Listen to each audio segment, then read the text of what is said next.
Thank you very much. Busy तो sir वाकई बहुत है, क्योंकि आपको पता है कि कुछ दिनों से पिछले क्योंकि डेंगू दोबारा से आ गया है, तो उसकी सारी हॉस्पिटल्स में इंतजामात और रिपोर्टिंग और काउंटर्स वो भी लुक आफ्टर करने हैं, मीटिंग्स लेकिन जब भी आप लोग बुलाते हैं मैं कभी इनकार नहीं करती, इसलिए क्योंकि यहाँ मुझे पढ़ाने का मज़ा बहुत आता है, क्योंकि यहाँ पे वो लोग होते हैं जो इंटरेस्टेड लर्नर्स होते हैं। एक होते हैं जो ज़बरदस्ती के सिम्पोजियम में बिठाए हुए डॉक्टर होते हैं, और एक वो होते हैं जो अपनी मर्जी से अपनी ख्वाहिश से इंटरेस्ट जाहिर करके कहते हैं कि जी हमें ये पढ़ाते हैं। उनको पढ़ाने का बंदे को मज़ा भी आता है। फिर आपको मैं हमेशा कहती हूँ कि ये फ्रंट लाइन सोल्जर्स हैं जो टर्शरी केयर के अस्पतालों तक या कंसल्टेंट के क्लिनिक से आने से पहले मरीजों को ठीक कर रहे हैं, जो फिल्टर करके भेजते हैं हमें। सो आप लोगों का किरदार हमसे 100 गुना ज़्यादा है, बिकॉज आप हमसे 100 गुना मरीज देख रहे हो। So we will start. The dengue story is not new for you. Year 2011 में अगर आप वापस जाएं, so लाहौर की बात करते हैं। आज लाहौर में बैठे हैं हम, तो लाहौर की चहल पहल और सिटी ऑफ गार्डन्स जिसे कहा जाता है, उसमें लोग they were enjoying everything. But then suddenly the city became deserted. सिर्फ पुरानी यादें ताज़ा कर रहे हैं, और वो जिसे हम सिटी ऑफ फाउंटेन्स कहते थे, इसमें बहुत वाटर बॉडीज़ थी, वो तमाम फवारे, वो तमाम झीलें, तमाम पॉन्ड्स, तमाम स्विमिंग पूल्स भी हमें ड्राई करने पड़े थे। और वो हॉस्पिटल्स जो कभी बहुत अच्छा मंजर पेश करते थे, well maintained, well equipped, patients को केटर कर रहे होते थे, those hospitals changed into something like this, covered with blue nets, flooded with patients in panic. And if I take you back to Mayo Hospital where I work, this is the situation of that hospital in 2011, where all the patients who were coming to emergency, more than 50% of them were having a complaint of fever and panic of having a dengue infection. And this is, अगर आप से कोई services hospital पहचाने तो ये वो line है services hospital के बाहर की, तो सिर्फ लोग अपना CBC का टेस्ट कराना चाहते थे। ये मेयो हॉस्पिटल की इमरजेंसी का वेटिंग एरिया है, और वो मेयो हॉस्पिटल की इमरजेंसी का काउंटर है। मैं उस ज़माने में SR थी, I was working as senior registrar, और हम 2 SR थे एक वार्ड में, और हमारी 12 आवर्स की शिफ्ट होती थी इमरजेंसी में। 12 घंटे एक SR करता था और 12 घंटे एक SR। और एक इमरजेंसी शिफ्ट में मुझे आज भी याद है, मैं कोट करती हूँ कि 2500 से 3000 मरीज आते थे। 12 घंटे में 2500 से 3000 मरीज आते थे। तो आप सोच लें कि 5 से 6000 डेली का लोड था उस वक्त मेयो हॉस्पिटल की इमरजेंसी का, जिसमें मेजॉरिटी ये फीवर के पेशेंट्स थे। और सारा दिन काम क्या होता था? बेड ढूंढना। इतने लोगों की सिफारिशें, और कुछ जेन्युइन केसेस जिनको कहीं डिनाई नहीं कर सकते एडमिशन। फिर डर्मेटोलॉजी का वार्ड भी शिफ्ट किया, फिर साइकाइट्री के वार्ड को भी डेंगी वार्ड बनाया, मेडिसिन का पूरा फ्लोर तो ऑलरेडी डेंगी था ही, और फिर हमें एक्स्ट्रा बेड्स के लिए और अस्पतालों के अंदर भी बेड्स की तलाश जारी रखी। तो ये सब कुछ बताने का आपको मकसद डराना नहीं है, बल्कि I am trying to take you back to history, जब आपको मीडिया पे सिर्फ डेंगी की खबर मिलती थी, और पिछले चंद दिनों से भी हमें मीडिया पे सिर्फ डेंगी की खबर ही नज़र आ रही है। This was the world's largest epidemic reported so far. 0.6 million, 6 lakh suspected cases थे in a span of 73 days. मतलब इससे बहुत ज़्यादा केसेस दुनिया में आए हैं, लेकिन इतनी छोटी मियाद में कि 2.5 महीने के अरसे के अंदर 6 लाख सस्पेक्टेड केसेस कहीं रिपोर्ट नहीं हुए। 22,000 वर लैब कन्फर्म्ड। उस वक्त तो हमारे पास इतनी डायग्नोस्टिक फैसिलिटीज़ भी नहीं थी। We all didn't know what dengue is, so we are relying more on information getting from right and left. और फिर इंक्रीजिंग ट्रेंड था डे बाय डे, ये काबू ही नहीं आ रहा था। And we did not have any previous experience of coping with an outbreak. पुराने ज़मानों में शायद कभी कोई कॉलरा, प्लेग, इस तरह इन्फ्लुएंजा के आउटब्रेक्स हुए थे, पर हमारी जनरेशन में हमने कभी देखा ही नहीं था कि एक वबा की शक्ल में कोई ऐसी बीमारी आ जाए, और हमें समझ ही नहीं आ रही थी कि क्या करना है। गवर्नमेंट की भी जो सारी कोशिश थी वो मॉस्किटो कंट्रोल के ऊपर, और उन्हें बिल्कुल हम बौखलाए हुए थे, बिकॉज एक नागहानी आफत हम पे आ गई थी, और हम ज़्यादातर मच्छरों के स्प्रे और फॉगर्स, और आपको पता है कि प्लेटलेट किट्स के पीछे भाग रहे थे। This was the first time approach. But then Dengue Expert Advisory Group was formed under the leadership of Professor Faisal Masood. I always pay tribute to him because he is my teacher. उन्होंने जितना dinghy सीखने में मुझे मदद दी है, आप सब बहुत सारे लोग जानते हैं हमारी नज़र में उनकी क्या इज़्ज़त है, हमारे से बहुत जल्दी चले गए, लेकिन उन्होंने, अगर मैं किसी को फादर ऑफ डेंगी कहूँगी पाकिस्तान में, जो पायनियर था जिसने क्लिनिकल मैनेजमेंट की चीज़ों की बुनियाद रखी, तो वो प्रोफेसर डॉक्टर फैसल मसूद थे। उन्होंने सब लोगों को इकट्ठा किया, पढ़ाया, समझाया, लॉजिकल थिंकिंग के ऊपर क्या एल्गोरिदम्स बनाने हैं, कैसे हमने इसको लेके चलना है, कैसे डॉक्टर्स को, नर्सेज को ट्रेन करना है, कैसे हमने हॉस्पिटल की कैपेसिटी के प्लान बनाने हैं, किस तरह हमने डायग्नोस्टिक फैसिलिटीज़ को अपग्रेड करना है, ये सब वो एक शख्स हमें लीड करके कराता था। और उनके जाने के बाद हम बहुत खाली फील करते हैं, बिकॉज काम तो अभी भी चल रहे हैं, कर रहे हैं, लेकिन वो जो एक ड्राइविंग फोर्स थी वो कहीं मिसिंग लगती है। हाँ, बिल्कुल। और ये आपको पिक्चर इसलिए दिखा रही हूँ, आज ख्वाजा साहब, नदीम ख्वाजा साहब नहीं आए, उनकी गैर हाजिरी इसमें आपने उनको ढूंढना है, और जंजुआ साहब भी इसमें नजर आ रहे होंगे। सो हम लोग सारे फिर ट्रेनिंग करने के लिए थाईलैंड भी गए, एशियन इंस्टीट्यूट ऑफ टेक्नोलॉजी, फिर श्रीलंका भी गए। मुझे इसके बाद सिंगापुर के इन्फेक्शियस डिजीज सेंटर भी जाने का मौका मिला ताकि मैं डेंगू की ट्रेनिंग कर सकूँ। सो अभी का क्या सिनेरियो है, ये चीज़ आपको डराने के लिए नहीं है, लेकिन सिनेरियो बड़ा सिमिलर लग रहा है। जैसा ट्रेंड डेंगी के पेशेंट्स का लास्ट 2 से 3 वीक्स में देखा जा रहा है लाहौर में, इसकी बहुत ज़्यादा रिजेम्बलेंस है 2011 के ट्रेंड से, क्योंकि नंबर एस्केलेटिंग है, राइजिंग है, और उसी तरह एक एक घर में 3-3, 4-4 मरीज, क्लस्टर्स में डिजीज़।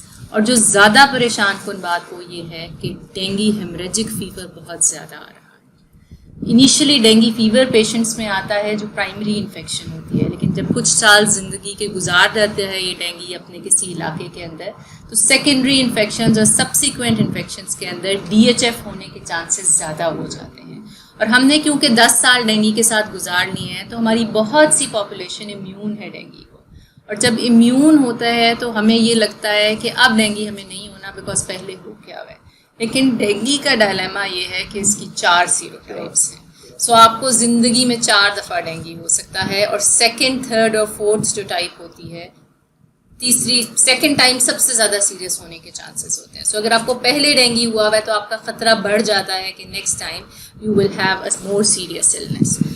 लेकिन दुनिया भर में भी और पाकिस्तान में भी डेंगी के साथ प्रॉब्लम ये है कि हम रिएक्टिव मोड में काम करते हैं। जब मुसीबत सर पे पड़ जाती है, फिर वो फायर फाइटिंग मोड हमारा ऑन हो जाता है, फिर हम स्प्रे भी करा रहे हैं, सफाइयाँ भी करा रहे हैं, बारिश के पानी का इंतज़ाम भी कर रहे हैं। लेकिन उससे पहले इस दुश्मन को हम थोड़ा भूले हुए थे। हम लोग कोविड में भी इतने बिजी थे कि बाकी दुनिया की तमाम चीज़ें ही भूले हुए थे, लेकिन हम रिपीटेडली ये ऐलान दे रहे थे कि इस दफ़ा डेंगी राइज पे है। 2019 में पिंडी में we had a very bad epidemic.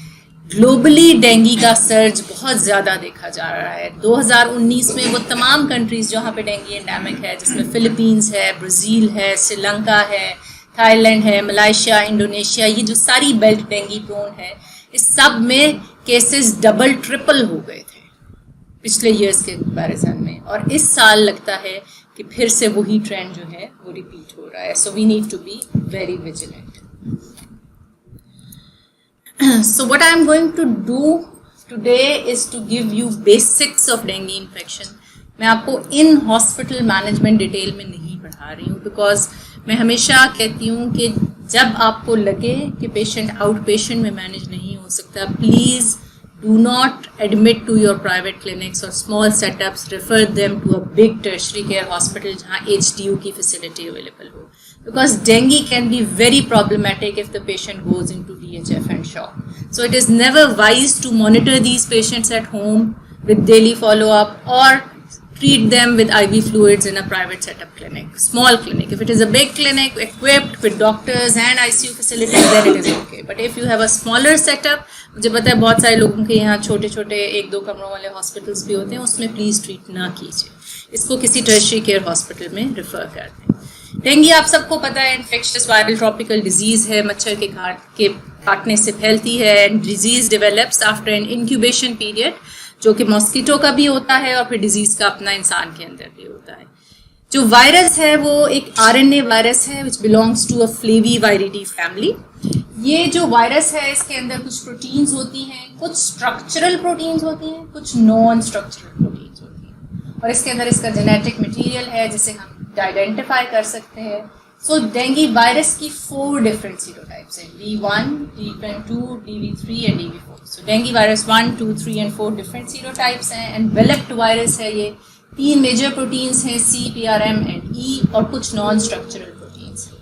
In non structural proteins का नंबर 7 है, लेकिन इसमें जो NS1 प्रोटीन है, नॉन स्ट्रक्चरल प्रोटीन 1, ये as an antigen part of dengue हम इसको डिटेक्ट कर सकते हैं ब्लड में। ये उसी तरह मैं आपको एग्जांपल दूंगी कि आपने कोविड में भी सुना होगा कि एंटीजन टेस्ट आया था जो हम किट मेथड से कर रहे थे, लेकिन हमने अप्रूव नहीं किया था। वो इसलिए अप्रूव नहीं किया था क्योंकि वो किट मेथड का टेस्ट था। हम यहाँ पे डेंगू के डायग्नोस्टिक्स के लिए NS1 ELISA से करते हैं, which is dengue specific. This NS1 protein is dengue specific protein, इसकी क्रॉस रिएक्टिविटी नहीं होती। So we need to know कि ये NS1 क्या है। ये non structural protein part of virus है जिसको हम डिटेक्ट कर लेते हैं ब्लड के अंदर। ये मच्छर है जी, इसे हम एशियन टाइगर मॉस्किटो भी कहते हैं, इसे हम जीब्रा मॉस्किटो भी कहते हैं। इसके ऊपर धारियों वाला मच्छर लोग आम लोग जबान में कहते हैं because it has got white spots on its legs and thorax. There are 2 varieties, there are actually many varieties, 58 different varieties of Aedes mosquito। लेकिन ये जो 2 varieties हैं, Aedes aegypti and Aedes albopictus, they are more commonly known as the vectors।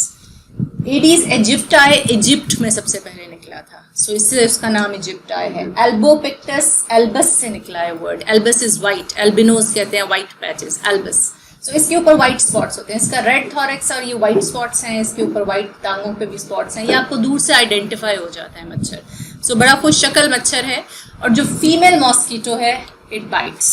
So females bite, female mosquitoes I mean, they bite and males do not bite. Males, they feed on plant nectar. Females feed on blood. They feed on blood because they want proteins to form their eggs. Therefore, female mosquitoes, they are responsible for transmission of disease, और यही egg laying करती हैं जिसके बाद उन eggs से जो मच्छर बनते हैं उनमें भी disease transmit हो सकती है। This is the cycle taking you back to your biology class। हम सब ने शायद O levels में या क्लास 8 या मैट्रिक में पढ़ा होगा, जिसमें आपको पता है कि एग से लार्वा, लार्वा से प्यूपा और प्यूपा से फिर एडल्ट मॉस्किटो बनता है। ये पिक्चर दिखाने का आपको मकसद ये था कि ये पेंसिल है, इस पेंसिल की जो टिप है इतना छोटा साइज है इसके एग का। ये जो है ये एनलार्ज माइक्रोस्कोपिक व्यू है एग्स का। It's like a small dot which you can not see with naked eye. तो और इसके अंडों की खासियत, ये डॉट्स अगर आपको नजर आ रहे हो, ये एरोज लगे हुए छोटे छोटे, ये मच्छर ये के अंडे हैं। और ये मच्छरों के अंडों की खसूसियत ये है that these eggs they grow in water. तो इनको 1 टीस्पून भी वाटर अवेलेबल हो जाता है, 5 ml वाटर भी अवेलेबल हो जाता है, तो ये ग्रो करना स्टार्ट कर जाते हैं। और ये डेसिकेटेड या ड्राई फॉर्म में साल से ज़्यादा सर्वाइव कर सकते हैं। सो अगर आपने पानी को ड्राई भी कर दिया है लेकिन वहाँ पे अंडे हैं, मॉस्किटो के एग्स हैं, और उसको कभी भी बारिश का पानी या कोई आपने पानी पौधों को दिया है वो मिल गया तो उसने फिर से ग्रो करना शुरू कर दिया। सो दैट इज़ वाई जब हम प्रिवेंटिव एक्टिविटीज़ चाहते हैं, जो हम हर चीज़ बता रहे थे उसके पीछे कोई लॉजिक, कोई साइंस होती है। जब हम कहते हैं कि जो आप पानी रखते हैं परिंदों के पीने के लिए बाहर, सवाब कमाने के लिए कि जी गर्मी या मौसम है और परिंदों के पीने के लिए, हम कहते हैं एक तो उसको उल्टा कर दें ताकि उसमें पानी जमा ना हो, दूसरा हम कहते हैं उनको स्क्रब करें सर्फेसिस को। जब आप ड्राई करें सर्फेसिस को स्क्रब करें ताकि ये अंडे भी डिस्ट्रॉय हो जाए।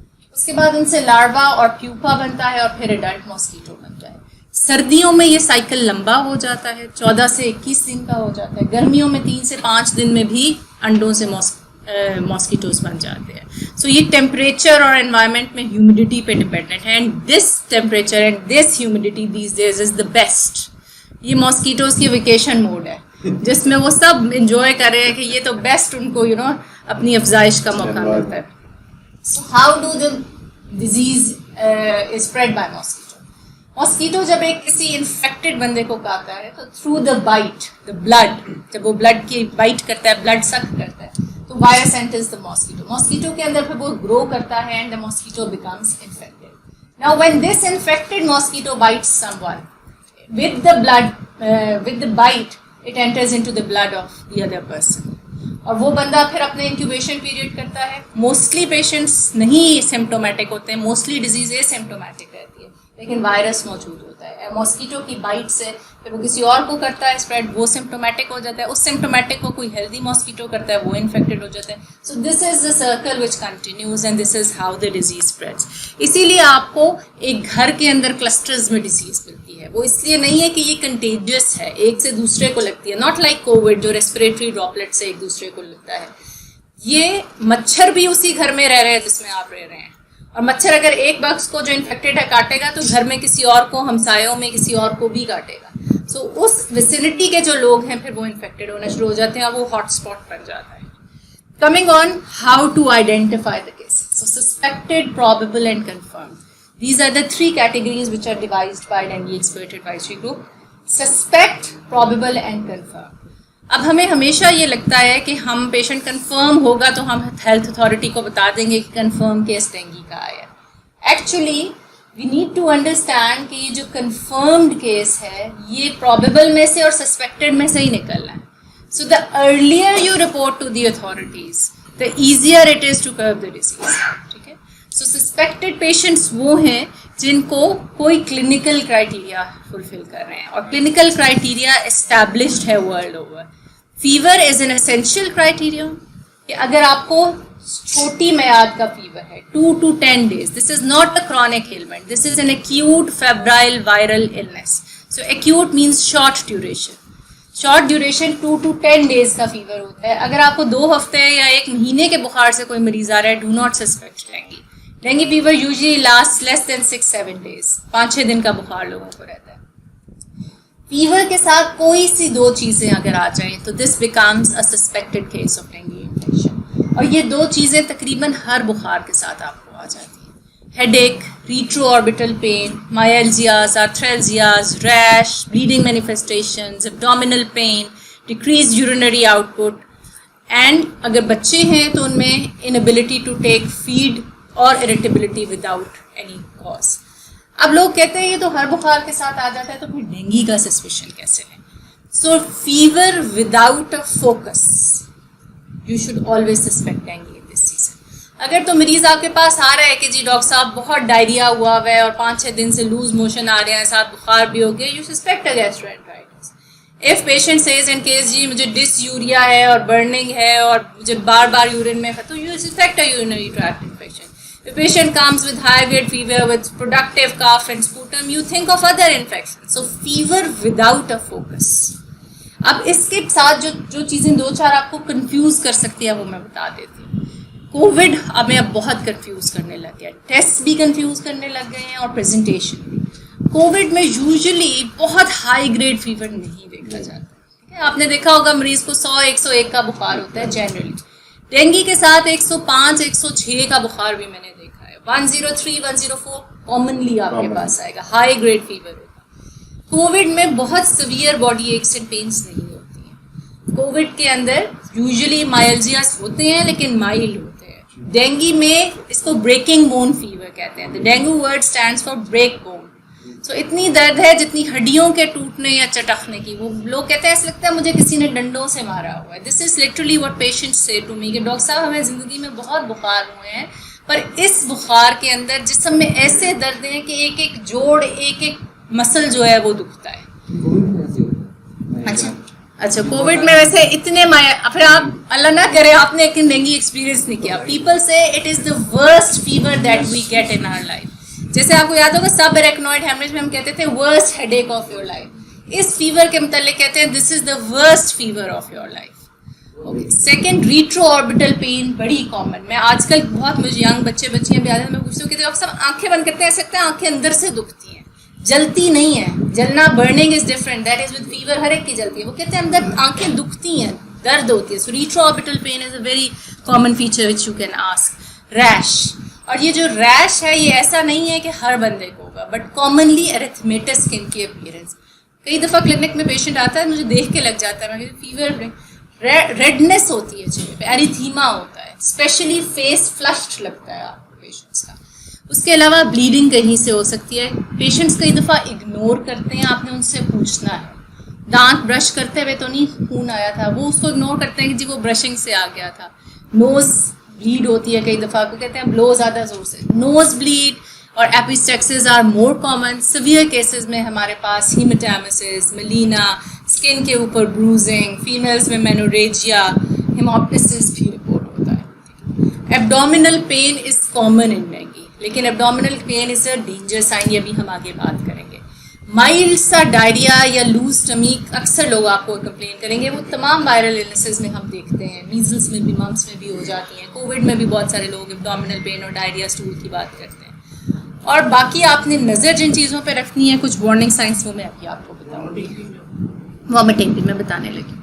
सो क्लिनिकल क्राइटेरिया में फीवर के साथ कोई दो चीज़ें आ रही हैं तो this becomes a suspected case of dengue fever and you should suspect कि मुझे इस पेशेंट को टेस्ट करना है डेंगू के लिए। इफ़ प्रॉबेबल, अगर सस्पेक्टेड केस के साथ सपोर्टिव लैब एविडेंस मिल जाए, और लैब एविडेंस ये है कि उसको ल्यूकोपीनिया और थ्रोम्बोसाइटोपिनिया, हमने ल्यूकोपीनिया और थ्रोम्बोसाइटोपिनिया और भी वायरल इन्फेक्शंस के अंदर देखा है, टाइफॉइड के अंदर भी हमारे पास आ जाता है, लेकिन इसको डिफ्रेंशिएट करने के लिए इसमें यूजुअली सिवियर थ्रोम्बोसाइटोपिनिया होता है। सो हमने नॉर्मल 150 का काउंट होता है प्लेटलेट का, 100,000 की लिमिट लगाई हुई है, लेकिन इसका ये मतलब नहीं है कि विदाउट थ्रोम्बोसाइटोपिनिया डेंगू नहीं हो सकता। मेरे पास बहुत सारे NS1 पॉजिटिव पेशेंट्स हैं जिनका प्लेटलेट काउंट 210, 250 है, नॉर्मल रेंज में है, लेकिन वो कब आप सस्पेक्ट करते हैं कि मरीज का पहले 350 था प्लेटलेट काउंट, अगले दिन कराया तो 250 हो गया।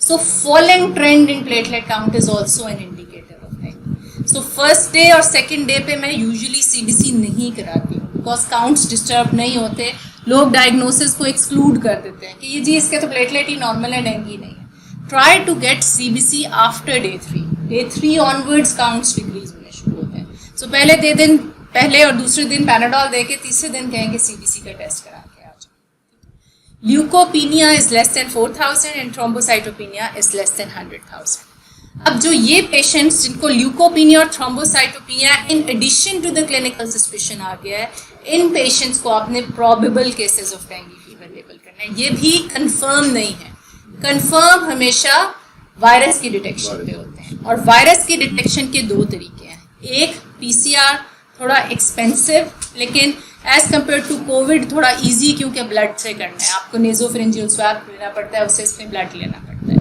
PCR जो है वो वाइडली हमारे पास अवेलेबल नहीं है डेंगू का, कुछ लैब्स हैं जो करती हैं और डेंगू की सीरोटाइप भी बता देती हैं, 1, 2, 3, 4 में से कौन सी सीरोटाइप है। तो इजीली जो अवेलेबल टेस्ट है वो NS1 एंटीजन है, which is a part of virus, viral antigen है, उसे हम ब्लड में डिटेक्ट कर लेते हैं।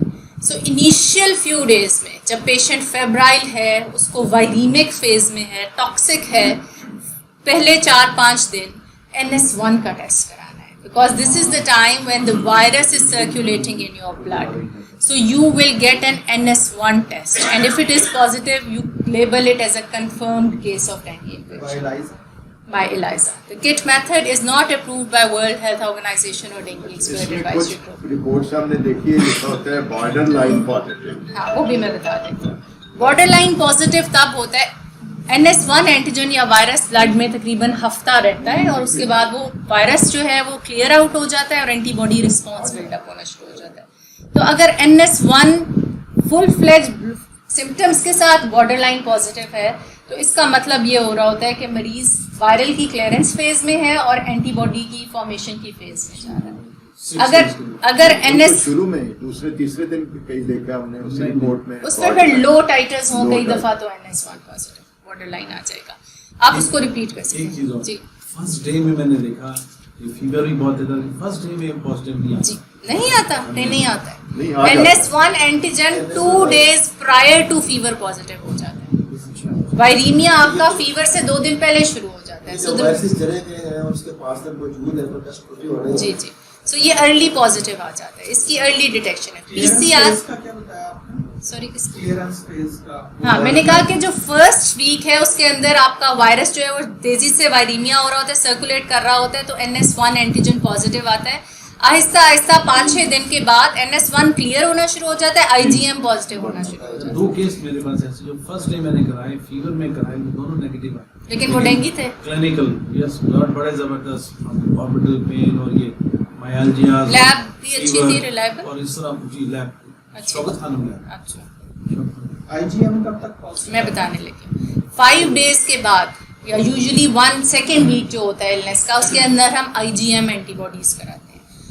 बॉडी जब भी बॉडी में कोई फॉरेन पार्टिकल आता है in the form of a pathogen, it could be virus और बैक्टीरिया, तो उसके खिलाफ जो एंटीबॉडीज प्रोड्यूस होती हैं वो 2 तरह की एंटीबॉडीज होती हैं। जो एक्यूट फेज रिएक्टेंट होती हैं दोज आर IgM एंटीबॉडीज, और जो लेट फेज होती हैं वो IgG एंटीबॉडीज होती हैं। सो IgM antibodies they start growing on day 5 and they start growing up till 3 months जो है वो IgM हमें डिटेक्ट होता है कई दफ़ा, लेकिन IgG हमें 2nd वीक 3rd वीक के बाद डिटेक्ट होना शुरू होता है। 11 से 14 डेज में इसकी डिटेक्शन शुरू होती है। सो अर्ली अगर आपको कराना है तो NS1 कराना है, अगर 1 वीक में गुजरने के बाद 5-6 दिन के है तो IgM। कई पेशेंट्स होंगे, अब मैं कंफ्यूज नहीं करना चाहती, मैं कई दफ़ा ज़्यादा बातें इसलिए भी नहीं बताती, कई पेशेंट्स होंगे जिनमें ना NS1 पॉजिटिव आएगा ना IgM पॉजिटिव होगा, आपको क्लिनिकली बिल्कुल डेंगू लग रहा होगा, रादर DHF उन पेशेंट्स में आपका IgG पॉजिटिव आ जाता है, तो आप कहते हैं IgG तो पास्ट इन्फेक्शन को दिखाते हैं। जब सेकेंडरी इन्फेक्शन होती है तो IgM का रिस्पॉन्स पुअर होता है। कई दफ़ा IgG 4-fold राइज हमें बता देती है। सो हम IgG पॉजिटिव को एक कन्वेलेसेंट सैंपल में 4-5 दिन के बाद दोबारा कर लेते हैं और राइजिंग ट्रेंड को देख लेते हैं। अगर वो भी राइजिंग ट्रेंड में हो इसका मतलब है पेशेंट इन्फेक्टेड था, ठीक है। लेकिन मैं हमेशा कहती होती हूँ, और ये मैं एग्जाम्पल इसलिए कोट करती हूँ क्योंकि श्रीलंका में आपको पता है बहुत ज़्यादा केसेस होते हैं, वो सब पेशेंट्स का कन्फर्मेटरी टेस्ट नहीं कराते, CBC पे डिसाइड करते हैं। जी जी IgG जो है वो PS तक जो है पॉजिटिव रहता है। जी जी जी। अब एक पेशेंट इसी सिम्टम के साथ आया है, से IgG पॉजिटिव आ गया है, तो ये भी तो हो सकता है कि पुरानी जो इन्फेक्शन थी वही है, वही है। अच्छा, ये वही है, मैं भी आगे आपको बताऊंगी। तो सर IgG पास्ट इन्फेक्शन ही शो कर रहा है, ठीक है। उसके बाद सो डेफिनेशन ये है जो कंफर्मेटरी की है। सस्पेक्टेड क्लिनिकल पे, प्रोबेबल में clinical plus lab evidence of thrombocytopenia and leucopenia, और कंफर्मेटरी के लिए आइदर NS1 एंटीजन पॉजिटिव, और अगर आपने PCR कराया तो वो कंफर्मेटरी है, या फिर ये दोनों अगर फेज से गुजर गया है, पेशेंट फीवर सेटल होने के बाद आया। यूजुअली जब तक फीवर होता है तब तक NS1 पॉजिटिव होता है, फीवर की सेटलिंग फेज के अंदर NS1 क्लियर आउट हो जाता है और IgM ऊपर आने शुरू हो जाता है। तो IgM की पॉजिटिविटी और a 4-fold rise in IgG titre in 2 paired convalescent samples, ये आपका कंफर्म केस हो गया। अब डेंगू जो बुखार है वो 99% लोगों के अंदर कुछ नहीं कहता। 99% पेशेंट्स के अंदर डेंगू बुखार ने कुछ नहीं कहना, क्योंकि 90% तो एसिम्प्टोमेटिक होते हैं, और जो ज़्यादा चांस होता है जिनको डेंगू होता है वो डेंगू फीवर होते हैं, जो कि हफ्ता 10 दिन के बुखार के बाद ठीक हो जाते हैं और कुछ नहीं होता।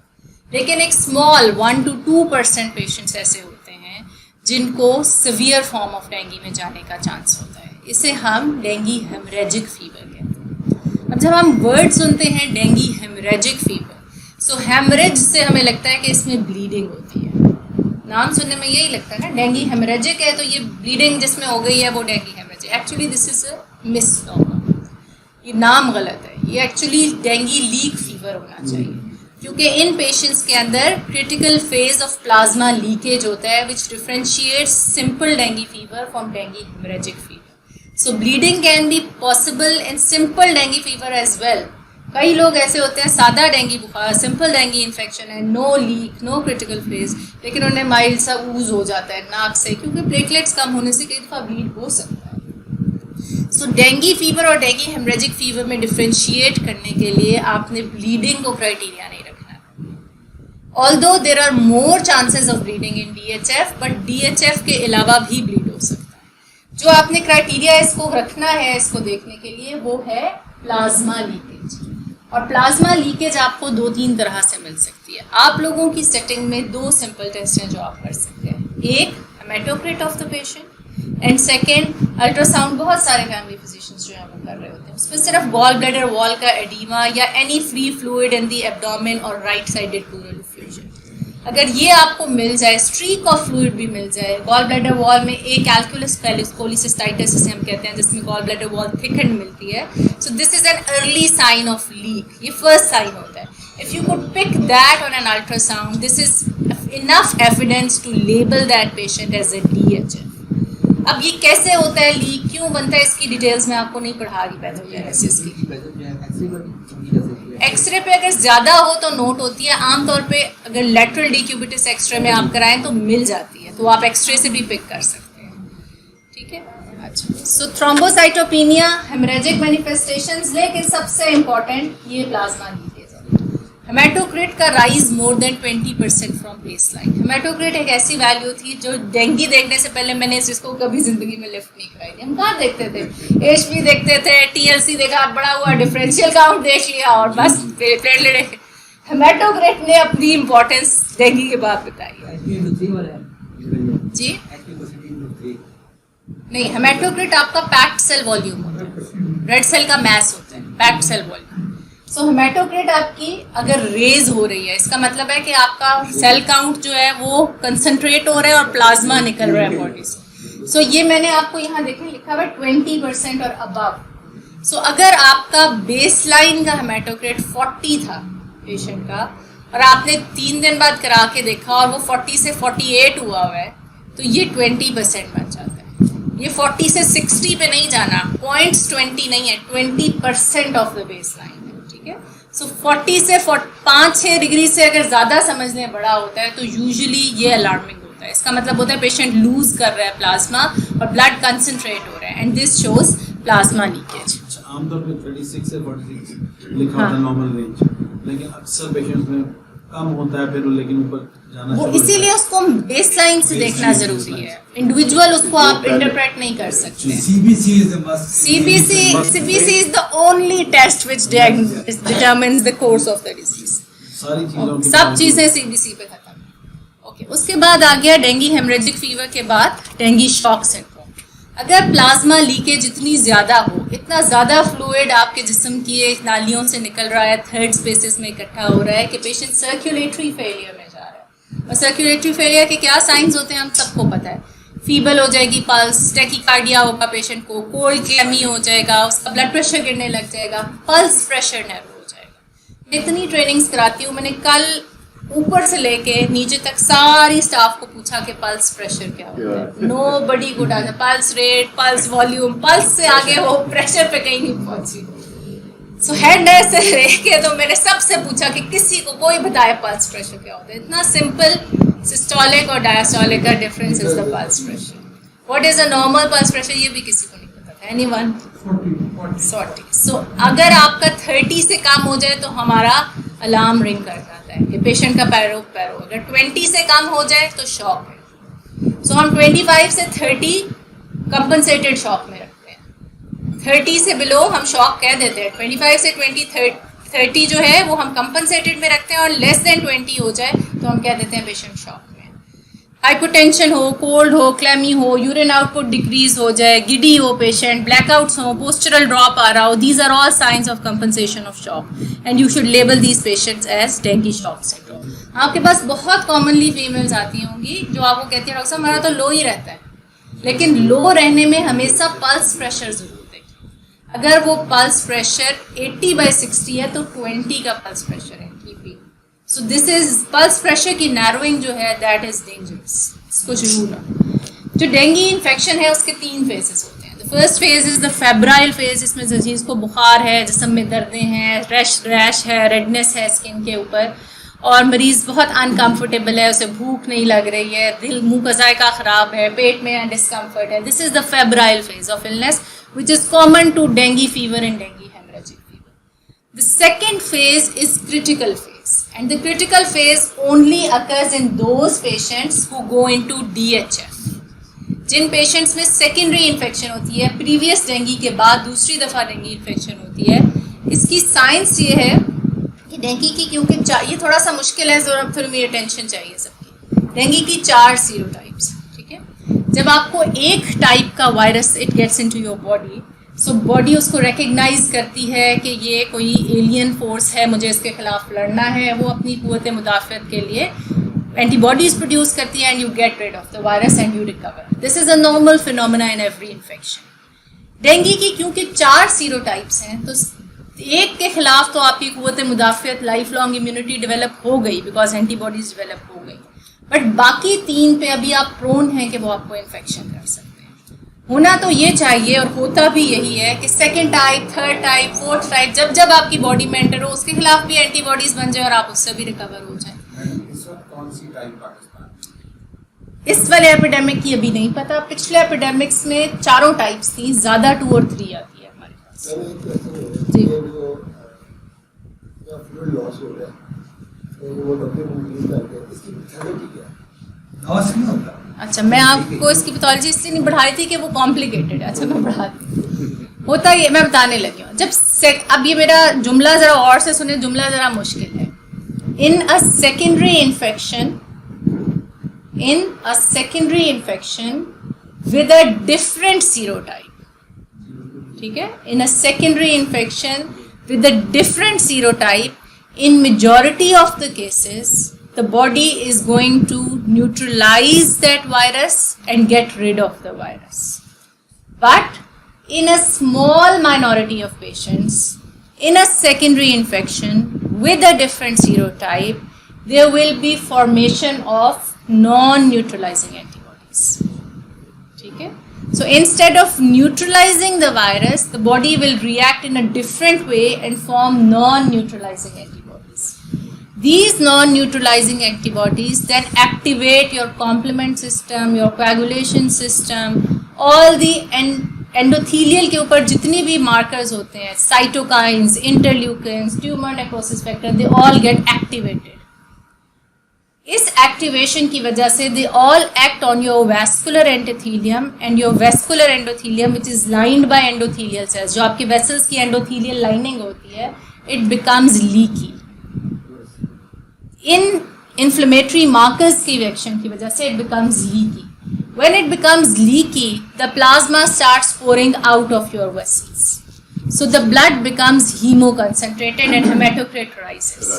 Now this loss of plasma is not outside the body. आप वॉमिट नहीं कर रहे हैं, आप यूरिन से आपका लॉस नहीं हो रहा है, आपको बर्न नहीं है कि स्किन से लॉस हो रहा है. All this plasma is lost inside the body. It collects in your third spaces. वो आपकी प्लूरल कैविटी में, पेरिटोनियल कैविटी के अंदर, गॉल ब्लैडर वॉल के अंदर, जहाँ जहाँ उसे जगह मिलती है वो प्लाज्मा इकट्ठा होना शुरू हो जाता है. जो डेंगू इन्फेक्शन की प्लाज्मा लीकेज है वो साइट स्पेसिफिक होती है. इसमें पेरिकार्डियल इफ्यूजन नहीं आती है, देखा नहीं है. ब्रेन एडीमा नहीं आता है, बहुत अनकॉमन है. इसके अंदर सिर्फ एब्डोमेन, गॉल ब्लैडर वॉल का एरिया, पेल्विक एरिया और right sided pleural effusion document. जी लिवर के. So when this fluid is inside your body, you need to understand, ये इसकी मैनेजमेंट के क्लास हैं. मैं इसलिए नहीं पढ़ाती क्योंकि ये इन पेशेंट मैनेजमेंट की है. जब फ्लूइड का लॉस इनसाइड द बॉडी है तो आपने ये भी ख्याल करना है कि इस फ्लूइड लॉस ने रीएब्जॉर्ब भी होना है. जब आप बहुत ज़्यादा फ्लूइड देते रहते हैं मरीज़ को, ड्रिपों पे ड्रिपें लगाते हैं जो कि तबाही का बायस बनती है. इधर से आपने फ्लूइड दिया, बॉडी वैसे ही फंक्शन नहीं कर रही, किडनीज को भी कंजर्व किया हुआ है, उसने भी वाटर रिटेन करने की कोशिश कर रहे हैं ताकि शॉक में ना जाए, ब्लड प्रेशर ऊपर रखे. इधर से ये फ्लूइड भी रीअब्जॉर्ब होना शुरू हो गया, बंदा ओवरलोड में चला. And that is how the patients become critical. Urine, हाँ, ये अभी मैं बताऊंगी आपको. सो आपने एक मैसेज जो इस सारी डिस्कशन से वो ये कि ड्रिपें नहीं लगानी है. जो पेशेंट ओरली ले रहा है उसको ORS मुंह से दे दें अगर वो वॉमिट कर रहा है. अगर वो बिल्कुल ही ओरली टॉलरेट नहीं करा तो IV फ्लूइड्स दें, वरना do not give IV fluids to these patients. Encourage them to take orally. और ओरली में भी हमारी वो होता है पानी ज़्यादा पिए, पानी ज़्यादा पिए. मैं हमेशा बताती हूँ कि मॉडरेट अमाउंट ऑफ वाटर लें, ज़्यादा पानी ना पिए. That is more dangerous. ये टोक है मैसेज. अच्छा, अब क्रिटिकल फेज सिर्फ DHF के पेशेंट्स में आना है. सो मैंने बताया in a secondary infection with a different serotype in small minority of patients there is a peculiar phenomena of formation of non-neutralizing antibodies which then activates your body in such a way that cytokine storm sets in. Interleukins, cytokines, tumor necrosis factor, they cause the vascular endothelium to become leaky and the plasma comes out of your blood vessels into your third spaces. This is called the critical phase of dengue fever. छोटा सा question आता है. हम हमारे जो epidemic का ये पहली दफ़ा है, लेकिन हमारे जो क्रिटिकल केस बहुत हुए, क्या ऐसा नहीं है कि पहले लोगों को ये हो चुका है? हाँ, क्योंकि मैंने बताया कि 90% लोगों ने तो एसिम्प्टोमेटिक होना, सो उनमें पहले से एंटीबॉडीज प्रोड्यूस थी, सो इसीलिए वो उनकी पहली इन्फेक्शन नहीं थी, वो सेकेंडरी इन्फेक्शन थी।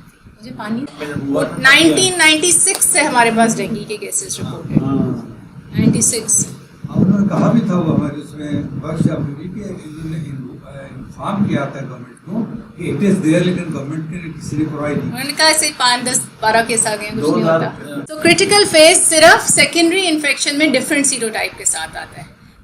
अब ये भी थोड़ा सा डिबेटेबल है, क्योंकि एक एपिडेमिक में मैंने ऑब्जर्व किया कि हमारे पास IgG एंटीबॉडीज नेगेटिव आती हैं, लेकिन पेशेंट DHF होता है। सो ये तो प्राइमरी इन्फेक्शन का।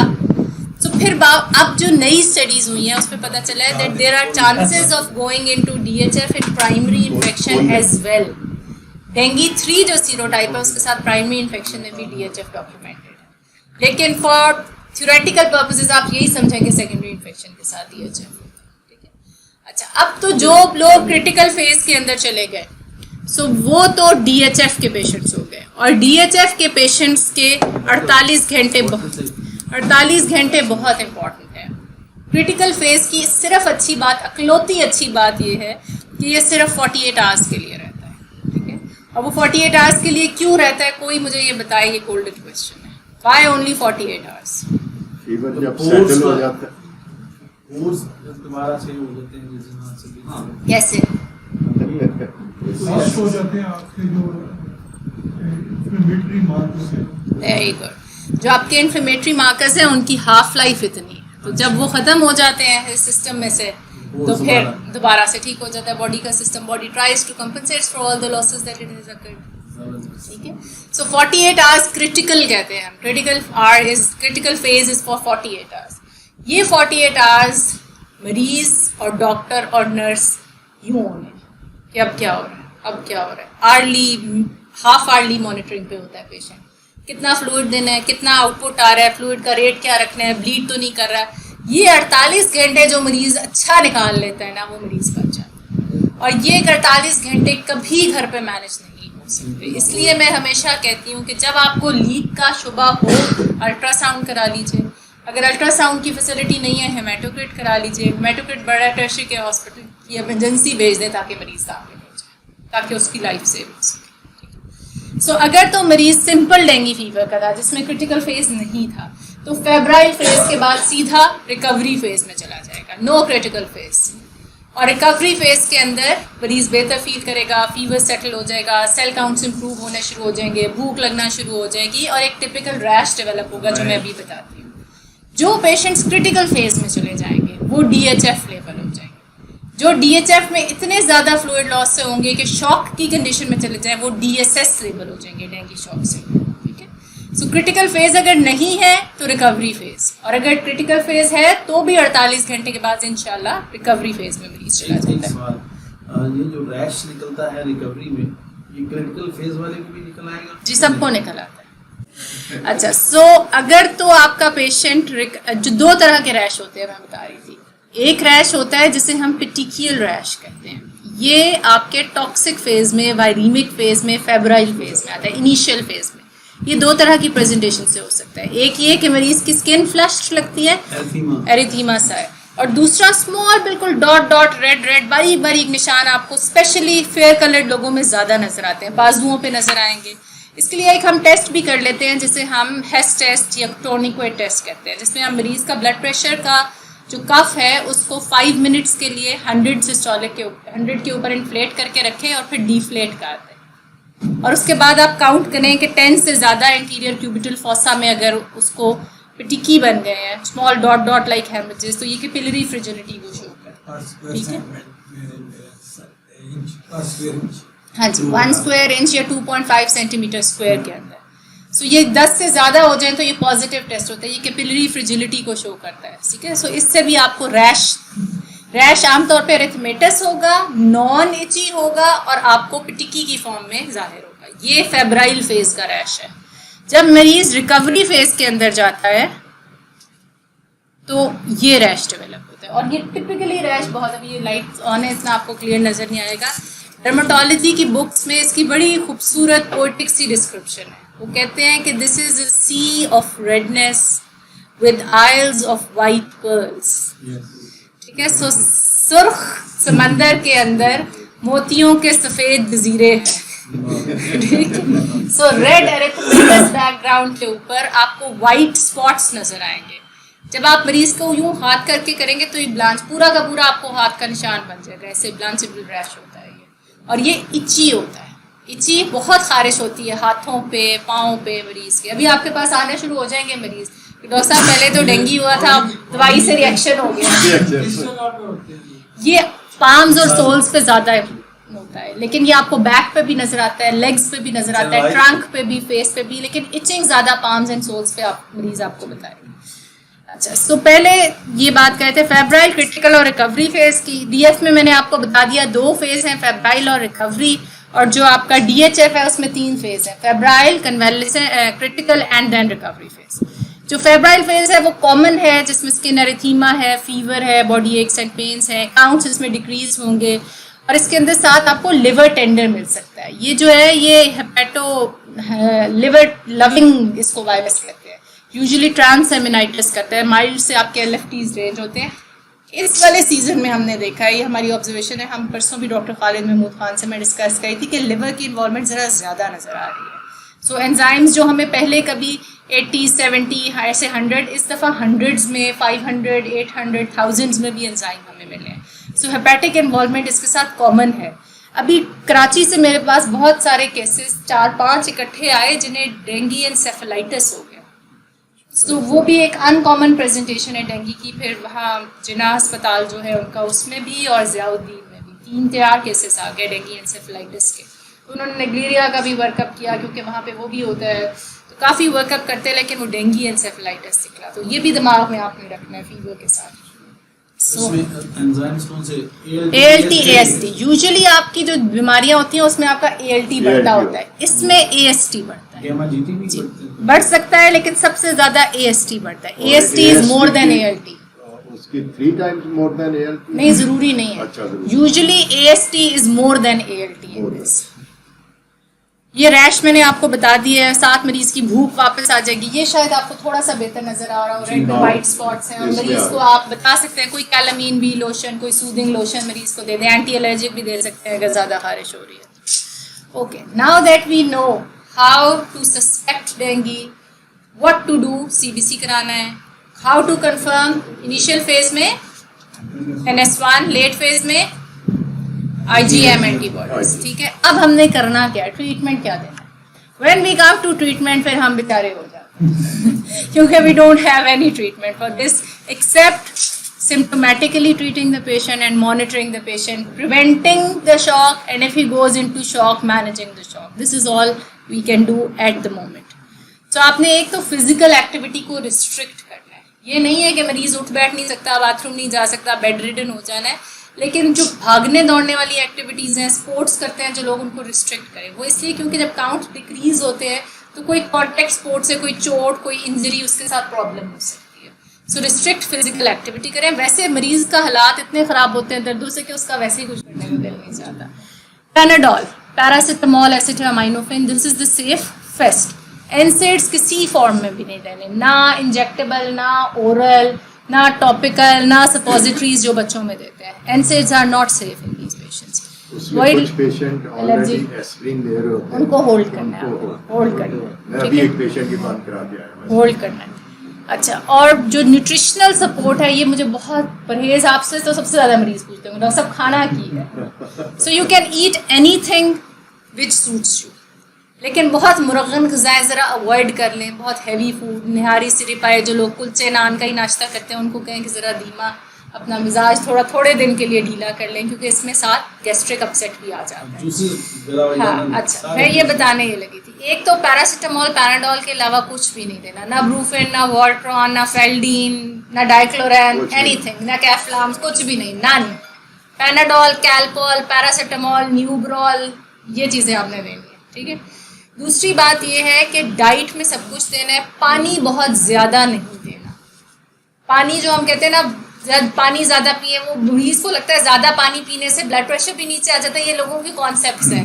बीमारी की इन्फेक्शन भी पेशाब के रास्ते शायद ठीक हो जाती है। पानी ज़्यादा पीने से नुकसान है इसमें, सो पानी रिस्ट्रिक्ट कीजिए। दूसरा, प्लेन वाटर की बजाय कोई कैलोरीज वाली चीज़ दे दें। वो आप जूसेस भी दे सकते हैं, लेकिन किसी जूस का कोई स्पेसिफिक फ़ायदा नहीं है। अनार के जूस का, सेब के जूस में नींबू के कतरे डाल के प्लीज़, ये कहीं रिकमेंडेड नहीं है।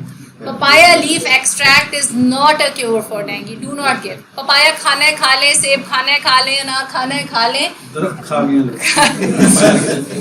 एक सोशल मीडिया में पोस्ट लगती है, this is the CBC report, उसमें प्लेटलेट 153 होंगे, your platelets are very low. नीचे 1000 बंदों ने कमेंट किया था पपाया एक्सट्रैक्ट, पपाया, हर बंदा पपाया एक्सट्रैक्ट। मेरे भाई ने खाया था, उसके प्लेटलेट 2 दिन में भर गए। मैंने अपनी अम्मी को दिया, सुबह कराए थे 1 थे, शाम को बढ़ गए थे। सारा दिन मैंने अब रिफ्यूट करना बंद कर दिया, इसलिए आप लोगों को बताया पपाया लीफ एक्सट्रैक्ट को डिस्करेज कीजिए। इसकी आपको साइंटिफिक रीजन पता होनी चाहिए, क्यों डिस्करेज करें। जो मरीज कहते हैं ना कि जी हमने पपाया लीफ से हमें फ़ायदा हो रहा है, मैं कहती हूँ खा लो। क्यों? पपाया लीफ पे ऊपर बहुत रिसर्च हुई है, मैंने इसका एक मेटा एनालिसिस भी फिर पढ़ा। इसकी जो बेस पे पुरानी स्टडीज़ हुई थी ना, वो बेसिकली कैंसर और कीमो इंड्यूस्ड जो थ्रोम्बोसाइटोपिनिया हुई था उसमें हुई थी। क्योंकि इसमें पपाया में जो एक्सट्रैक्ट होता है लीफ के अंदर, वो थ्रोम्बोसाइट काउंट को थोड़ा इंक्रीज करता है, वो प्लेटलेट्स को बढ़ा सकता है। कई दफ़ा पेशेंट्स के प्लेटलेट्स इससे बढ़ भी गए हैं। 6 स्टडीज़ हुई हैं, उनमें से 4 नेगेटिव है और 2 पॉजिटिव है जिसमें बढ़ गई है। लेकिन एम प्लेटलेट काउंट बढ़ाना नहीं है। ट्रीटमेंट में प्लेटलेट काउंट का बहुत ज़्यादा अमल दखल नहीं है। वो क्या है वो मैं अभी बताऊंगी आपको, ठीक है। दूसरा, पपाया लीफ एक्सट्रैक्ट गैस्ट्राइटिस करता है। It's such a horrible testing thing. किसी ने अगर खाया हो, इतना कड़वा है, वो अंदर जाके मैदे में जख्म करता है, तो इरिटेंट है, उस वजह से मरीज को वॉमिटिंग होना शुरू हो जाती है। अनार का जूस, मैंने अपना जो इन्फॉर्मेशन ब्रोशर बनाया हुआ है डेंगू एक्सपर्ट एडवाइजरी ग्रुप का, जो हम हॉस्पिटल्स में मरीजों को देते हैं, उस पर लिखा हुआ है लाल रंग के मशरूबात से गुरेज करें। लोग कहते हैं आपकी जामे शीरी और रूह अफ़ज़ा से लड़ाई है। लाल मशरूबात से गुरेज करने का मतलब ये है कि अनार का juice, Coca Cola, red coloured sting drinks, ये इसलिए अवॉइड करें क्योंकि मरीज से वॉमिट करता है, फिर वो लाल जूस निकलता है, फिर वो कहता है खून की उल्टी आई है, हम भी डर जाते हैं, मरीज भी डर जाते हैं। So that's why we say कि avoid red colored fluids in these days, ताकि मिमिक ना करे हीमेटाइमिसिस को, because hematemesis is a serious complication of dengue fever. No role of steroids, ठीक है। अब आपने जो सबसे इम्पोर्टेंट अपने आउट पेशेंट में निकालना है, जी स्टीरॉइड्स अवॉइड करना है, वो आपने ये बताना है कि मरीज ने दोबारा आके CBC कराना है। CBC को सीरियली फॉलो करना बहुत इम्पोर्टेंट है। अगर तो वार्निंग साइंस हैं या आपको DHF का शुबा है तो बेहतर तो है कि आप अस्पताल भेज दें। अगर मरीज अस्पताल नहीं दाखिल हो रहा और अंडर ऑब्जर्वेशन रह रहा है तो ट्वाइस डेली CBC होना चाहिए from day 3 onwards. Day 3 to day 7 usually वो टाइम होता है जिसमें फीवर भी सेटल हो रहा होता है, और सेटलिंग ऑफ फीवर के 24 आवर्स के अंदर सबसे ज़्यादा जो है वो लीक देखी गई है। तो हम बाकी सारी बीमारियों में तो कहते हैं ना कि जी बुखार उतर गया, शुक्र है, अब बुखार नहीं है मरीज को। सो इसमें जैसे ही बुखार उतरता है हम परेशान हो जाते हैं कि बस अब हमारी दौड़ लगती है, क्योंकि fever of settling of fever, जिसे हम डेफिवेसेंस कहते हैं, जिसमें फीवर उतर रहा होता है मरीज का, ये वो टाइम है जब साइटोकाइन स्टॉर्म सेट इन करता है 24 घंटे के अंदर यूजुअली। सो किसी मरीज का बुखार 4 दिन में उतर जाता है, किसी मरीज का 7 दिन में उतर जाता है। सो हर एक का time of going into the cytokine storm is different, but it usually coincides with the defervescence, ठीक है। सो ये ध्यान रखना है। अच्छा, दूसरा, आपने वार्निंग साइन मरीज को जब भी घर भेजना है, एक तो कहना है CBC कराए और दाखिल होना है अगर तो दाखिल, और अगर दूसरा आपने उसको वार्निंग साइन बता के भेजने हैं। वार्निंग साइन जो सबसे इम्पॉर्टेंट है, और ये मैं आपको अपने क्लिनिकल एक्सपीरियंस से बताती हूँ, मैंने हज़ारों डेंगू के पेशेंट्स देखे हैं पाकिस्तान में भी, बाहर के मुल्कों में। जब मरीज को मैं कभी क्लास ले रही होती हूँ, मैं पूछती हूँ या पेशेंट से पूछती हूँ कि क्या हुआ, डॉक्टर साहब कहते हैं वो डॉक्टर साहब मेरा बुखार तो ले गया, मेरी तबीयत बहुत ख़राब, बेचैनी है, घबराहट है, बहुत ट्रेम्बलेसनेस होती है मरीजों को, जिटरी हो रहे होते हैं, परेशान हो रहे होते हैं कि बस कुछ ठीक नहीं। और हाँ, और जब हम इमरजेंसी में काम करते हैं ना, या हम OPD में भी काम करते हैं, तो मरीज साहब कहते हैं डॉक्टर साहब पहले मुझे 4 दिन बुखार था, डॉक्टर साहब बुखार उतर गया, बहुत कमज़ोरी है। तो हम क्या कहते हैं बुखार के बाद हो जाती है, आप पानी वानी पिए, खाए पिए, जूस लें, ताकत लें, ज़रा अच्छी गुज़रा करें, ठीक हो जाए। डेंगू का पेशेंट अगर आपको आके कहे कि डॉक्टर साहब मेरा फीवर उतर गया है लेकिन मुझे बहुत कमज़ोरी है, मुझसे खड़ा होता हूँ मुझे चक्कर आ जाते हैं, मुझे अंधेरा आता है आंखों के अंदर, मेरे हाथ पांव ठंडे हो जाते हैं, मुझे घबराहट होती है, मेरी दिल की धड़कन तेज हो जाती है, these are all signs of compensated shock. Please admit these patients. हमने इमरजेंसी में इतने पेशेंट्स सिर्फ इस बेसिस के ऊपर एडमिट करके बचाए कि जैसे ही पेशेंट ये प्रेजेंट करता है कि फीवर सेटल हुआ है और चक्कर आ रहे हैं, घबराहट है, आंखों के आगे अंधेरा है, तो उसको घर नहीं भेजना, उसको ऑब्जर्वेशन के लिए 24 आवर्स एडमिट कर लो, शॉर्ट बे में रख लो, लीक के लिए ऑब्जर्व कर लो, लीक नहीं निकलती है, काउंट्स इंप्रूव होने शुरू होते हैं, घर भेज दो। अगर काउंट्स डिक्लाइनिंग ट्रेंड है, ऑब्जर्वेशन में रखें 48 hours. This is the time when you miss these patients. इस स्टेज पे इन्वेस्टिगेशन में अल्ट्रासाउंड आ जाती है और हाँ, इस स्टेज के अंदर दो इंपॉर्टेंट चीजें हैं जो आपको एंट्री ऑफ क्रिटिकल फेज का बताती हैं। CBC again the golden test. CBC में प्लेटलेट काउंट में बिग ड्रॉप आएगा। अगर कल 60,000 प्लेटलेट काउंट थे, आज आपको 15,000 पे मिलेंगे। ठीक है, big drop. Usually more than 30 to 40,000 को हम big drop in platelet count कहते हैं in a 24 hours time. Secondly, rising trend in WBC आएगा। Now this is opposite, WBC will start rising. इसका ये मतलब नहीं है कि WBC 14,000 15,000 हो जाएंगे, लेकिन अगर पहले 2.8 था और प्लेटलेट आपका 80,000 था, TLC 2.8 था, तो जब आप अगले दिन कराएं और TLC आपका 3.2 हो गया हो और प्लेटलेट काउंट 80,000 से 30,000 पे आ गया हो, this is the time of entry into critical phase. उसका अल्ट्रासाउंड करा के देखें वो लीक पे। ठीक है, so this is the point to pick. और साथ ही हेमाटोक्रिट को मैच करें। अब ना हेमाटोक्रिट को देख के दो चीजें आप देख सकते हैं, या तो हेमाटोक्रिट बढ़ गई होगी, जो मैंने आपको बताया कि राइज इन द हेमाटोक्रिट, या पेशेंट आपका अनवेल है लेकिन हेमाटोक्रिट नहीं बढ़ी हुई, हेमाटोक्रिट रादर कम ही है, पहले 36 थी अब 34 है या 33 है। ठीक है, जब पेशेंट अनवेल है और हेमाटोक्रिट ड्रॉप कर रहा है, ऑलवेज थिंक ऑफ ब्लीडिंग। ठीक है, क्योंकि शॉक दो तरह ही हो सकता है ना, या तो पेशेंट फ्लूइड लीक कर रहा है तो हेमाटोक्रिट बढ़ रहा है, या तो पेशेंट ब्लीड कर रहा है, ब्लड भी साथ ही लीक कर रहा है, इस वजह से हेमाटोक्रिट ड्रॉप कर रहा है। So always think of bleeding in these patients and rule out internal bleed in these patients. और बड़ा इम्पोर्टेंट सबके लिए, सब लोग प्लेटलेट्स को देख रहे होते हैं, तो कहाँ तक ऐसा है कि प्लेटलेट कौन सा बैरियर पे प्लेटलेट के जो वैल्यू है उसको हम समझेंगे हम ये खतरे से बहुत नीचे आ देखिए, जो 30,000 से बिलो प्लेटलेट काउंट होता है वो क्रिटिकल होता है यूजुअली। 10,000 से बिलो के ऊपर हम कई दफ़ा ट्रांसफ्यूज कर देते हैं, लेकिन नॉट इन डेंगू। ठीक है जी, जनरल मैंने बताया 30,000 से बिलो क्रिटिकल होता है, 10,000 से बिलो पे कई दफ़ा प्रोफाइलेक्टिकली ट्रांसफ्यूज कर देते हैं, बट नॉट इन डेंगू। मैं आपको ये कोट ज़रूर करती होती हूँ हमेशा, example that I had a patient with 0 platelet count, 0, pregnant female, delivered normally, healthy. So do not transfuse platelets. They are going to come up on their own. Just be vigilant and wait. आपने platelets लगा भी दिए तो 10,000 बढ़ा के कोई फायदा नहीं होगा। जो आप इतनी एक्सरसाइज करते हैं, भाग दौड़ की, मेगा किट ढूंढते हैं, कब लगाने हैं प्लेटलेट वो भी मैं आपको अभी बताने लगी हूँ। ये लगाने हैं, ऐसा नहीं है कि नहीं लगा सकते। जनरली अगर पेशेंट ब्लीड नहीं कर रहा, no matter what the platelet count is, do not transfuse platelets. But if patient is bleeding at 50,000, I will transfuse that patient, क्योंकि हर एक का थ्रेशहोल्ड डिफरेंट है। ठीक है, कुछ लोग 50,000 पे भी ब्लीड करते हैं, कुछ 10,000 पे भी ब्लीड नहीं करते हैं, कुछ 1 लाख पे भी ब्लीड करते हैं, कुछ 5,000 पे भी ब्लीड नहीं करते हैं। So you can't figure it out on the basis of a number.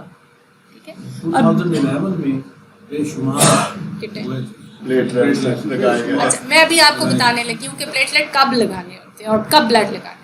सो एक तो मैंने बता दिया कि जब मरीज की तबीयत ख़राब हो रही है, transition of going into febrile से फेब्राइल फेज में, वो इम्पोर्टेंट है। परसिस्टेंट वॉमिटिंग हो, सिवियर एब्डोमिनल पेन हो, non responding, these are all warning signs and signs of leakage. Patient को लिथार्जी, रेस्टलेसनेस, बिला वजह की घबराहट, बेचैनी है, पेशेंट इज ब्लीडिंग और लीकिंग इनसाइड।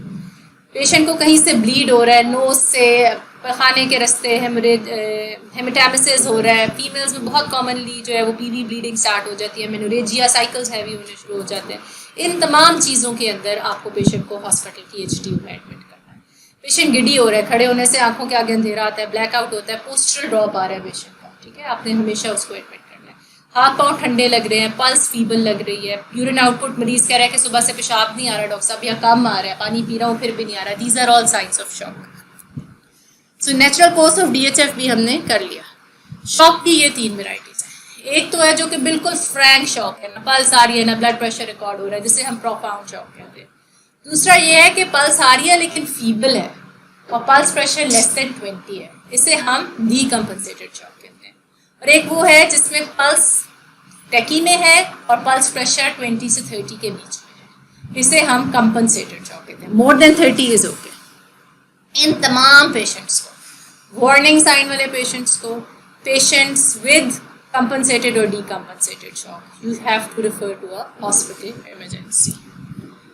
अच्छा, ये प्लेटलेट काउंट की मैं आपको बात अभी आएगी, वैसे आगे बता देती हूँ। ये मैं आपको आज इसलिए दिखा रही हूँ कि ये जो ऐप हमने बनाई है, ख्वाहिश तो हमारी बहुत है जिन लोगों से मैनेज हो सकता है, जिनके पास सैमसंग वाले फ़ोन है, एंड्रॉयड फ़ोन है, वो इसको यूज़ करें। सिंपल फॉर्म है, इस पर बड़ा खर्चा किया है, इस ऐप को बनाने पे PITB ने बड़ी मेहनत की है।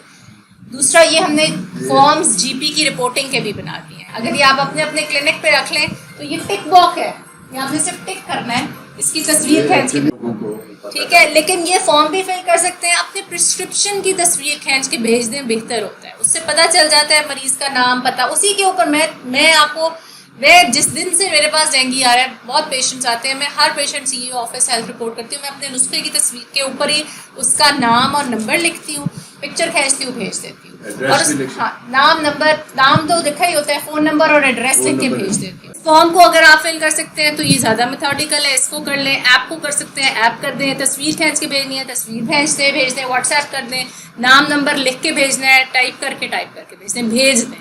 हमने इस इंफॉर्मेशन से सिर्फ केस रिस्पांस करना होता है उस घर के। हम इनको 2-3 साल से कह रहे हैं कि उसको iOS पे कर दें, बस नहीं मानते। उसमें iPhone पे आती है, हमारे फोन पे वो डाउनलोड ही नहीं होती। बस आप अमीर GP है ना, iPhone वाले हम एंड्रॉयड वाले गरीब हैं।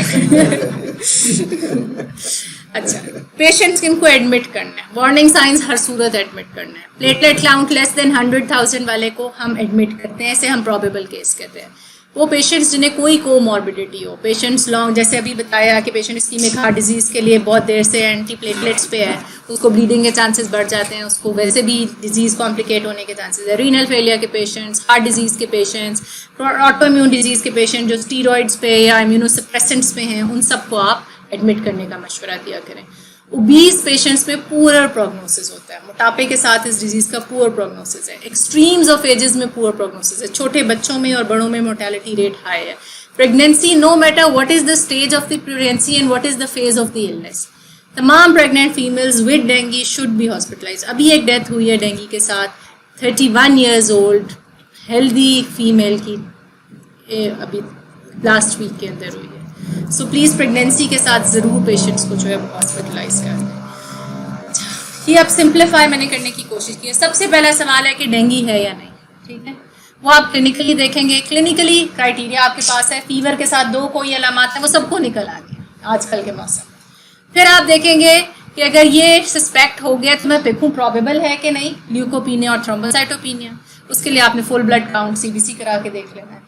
अगर वो लेबल हो गया है कि उसको थ्रोम्बोसाइटोपिनिया और ल्यूकोपीनिया भी है, फिर आप उसको देखें कि ये DF है कि DHF है, और उसके लिए आप वार्निंग साइंस का ज़रूर पूछ लें, हेमाटोक्रिट पे नज़र मार लें मरीज़ की, अल्ट्रासाउंड हो सकता है अल्ट्रासाउंड करा लें। अगर वो DHF में है तो आप फिर देखें कि वो क्रिटिकल फेज में सेंटर तो नहीं हो गया, उसके काउंट्स पिछले कोई रिपोर्ट है, वो रिपोर्ट मांग के उससे कंपेयर करें। टाइम ऑफ एंट्री से आप प्रिडिक्ट कर सकते हैं टाइम ऑफ एंड, कि आज 17 तारीख को अगर शुरू हुआ है तो 19 तारीख को ख़त्म हो जाएगा। आज अगर 2 अक्टूबर को पेशेंट गया है क्रिटिकल फेज में तो 4 अक्टूबर को फेज से बाहर आएगा। ये 2, 3, 4 मेरे लिए बहुत इंपॉर्टेंट है दिन, ठीक है। और फिर स्टेबलाइज करके पेशेंट को हमेशा रेफर करें।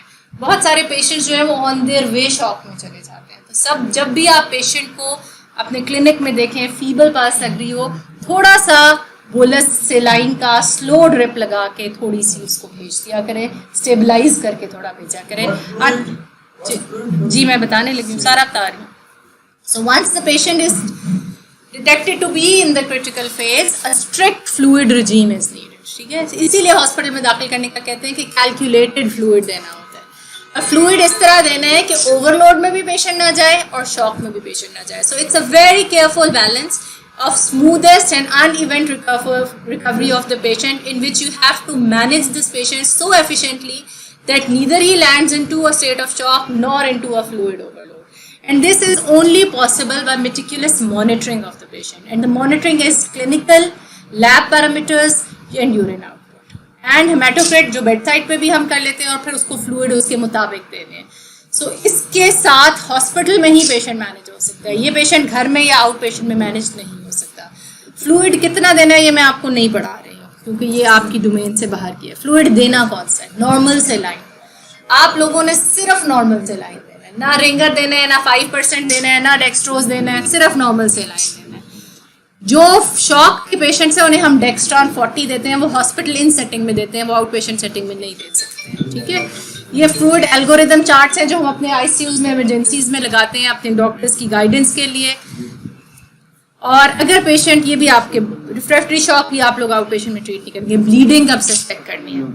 अगर haematocrit is not as high as expected for the degree of shock to be explain. Patient की पल्स फीबल है, पेशेंट का पल्स प्रेशर नैरो है, लेकिन हेमाटोक्रिट नहीं बढ़ा हुआ, सो ब्लीड सोचें. अगर लीक नहीं है तो ब्लीड है.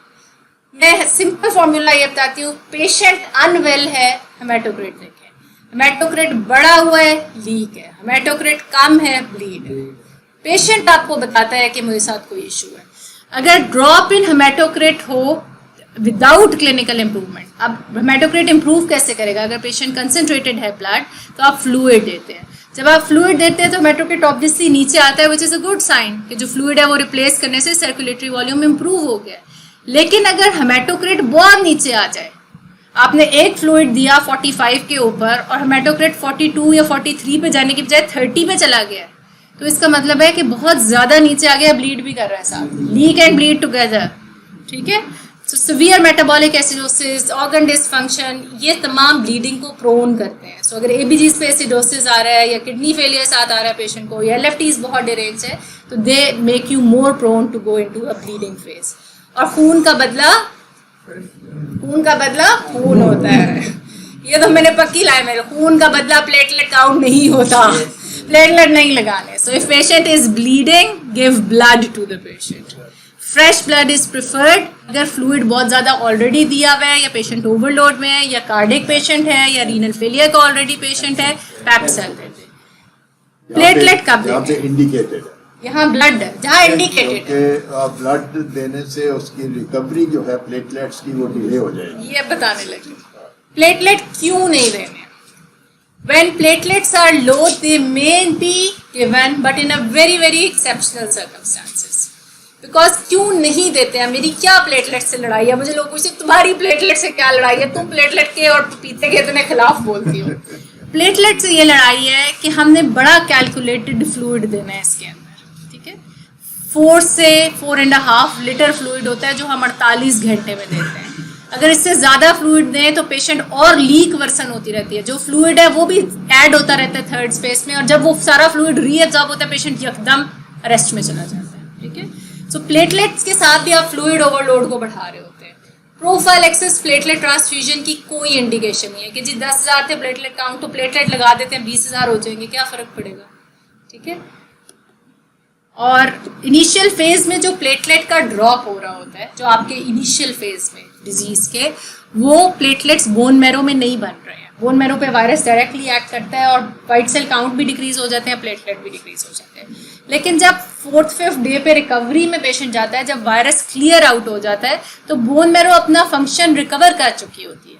उस वक्त platelet count peripheral destruction, coagulopathy, DIC low line जो होती है उसकी वजह से कम हो रहे होते हैं. अभी आप लोग पेशेंट्स देखेंगे, मैं ज़्यादा बताती हूँ फिर मुझे लगता है बाद में. अभी आप लोग पेशेंट्स देखेंगे जो आपके पास जब फीवर होता है ना तो वो CRP डी डायमर करा के आ जाते हैं. उसमें CRP भी बड़ा होता है, डी डायमर भी बड़ा होता है, CBC में प्लेटलेट काउंट 110,000 होता है. अब आप परेशान होते हैं, ये कोविड है, ये डेंगी है, इसको हम एक्सेप्ट की गोली डालें कि इसको हम कहें कि लोपरिन बांध कर दो. सो बड़ी परेशानी होती है. डी डायमर भी बड़े हैं, जाहिर है खून को पतला करना है, उधर से प्लेटलेट बड़े कम है, क्या करें. सो लो लाइन DIC इसके साथ भी होती है. डी डायमर चेक ना कराएं. मैं सब लोगों को अब ये मशवरे दे रही हूँ. अगर इतनी कंफ्यूजन मची हुई है मेरे पास। सारा दिन ऐसे मरीज आए रहते हैं जिनके डी डाइमर हाई हैं, प्लेटलेट लो हैं, और वो इस कंफ्यूजन में है कि वो रिवोरोक्साबैन लें कि वो प्लेटलेट की किट लगवाएं। ठीक है, सो डी डाइमर्स भी इसमें बढ़ सकते हैं क्योंकि पेरिफेरल डिस्ट्रक्शन हो रही है, कोएगुलोपैथी हो रही होती है। सो प्लेटलेट अगर आप बाहर से लगाएंगे भी तो उन्होंने पेरिफेरल सर्कुलेशन में जाके अपनी 2-4 दिन में ख़त्म हो जाना है, फिर से प्लेटलेट डाउन हो जाएंगे। उतनी देर में क्या होगा कि जो आपकी अपनी सेल के रिकवरी के फंक्शन की वजह से प्लेटलेट बढ़ने हैं वो बढ़ जाएंगे। वो सारा का सारा क्रेडिट या पपीते के पत्ते को चला जाएगा या फिर प्लेटलेट ट्रांसफ्यूजन को चला जाएगा। तो जो बॉडी ने अपने प्लेटलेट बढ़ाए हैं वो कहीं उसमें गुम हो जाएंगे। So it is wise to explain to the patient कि आपको ज़रूरत नहीं है, हम आपको बताएंगे। प्लेटलेट के मतलब के लोगों का ख्याल है कि थ्रोम्बोसाइटोपिनिया होगा तो ब्लीडिंग का रिस्क बढ़ जाएगा, अगर प्लेटलेट लगा देंगे तो प्लेटलेट काउंट इंक्रीज हो जाएगा। बिकॉज प्लेटलेट ट्रांसफ्यूजन जो है उसको, ये पिक्चर ना लें, ये मिसलीडिंग है, ये आपको कंफ्यूज करेगी। तो ये एजम्पशंस हैं लोगों की कि प्लेटलेट काउंट कम होने से रिस्क ऑफ ब्लीडिंग बढ़ जाता है, प्लेटलेट ट्रांसफ्यूजन देने से प्लेटलेट का काउंट इंक्रीज हो जाएगा, और प्लेटलेट काउंट क्योंकि इंक्रीज हो जाएगा तो ब्लीडिंग नहीं होगी। These are assumptions. Scientific review कहता है कि there is no role of prophylactic platelet transfusion, and even if you give platelet transfusion for severe thrombocytopenia in adults with uncomplicated dengue infection, there is no improvement in the patients. This is a slide from Professor Siripan. Siripan is the head of WHO Collaborating Center of Dengue in Thailand, Bangkok, Queen Sirikhat Hospital. She's a big name in dengue. उनकी ये slide है जिसमें उनका centre is the biggest centre in the world जो कि dengue को treat करता है, जिसमें थाउजेंड्स ऑफ पेशेंट जो है वो हर साल ट्रीट होते हैं।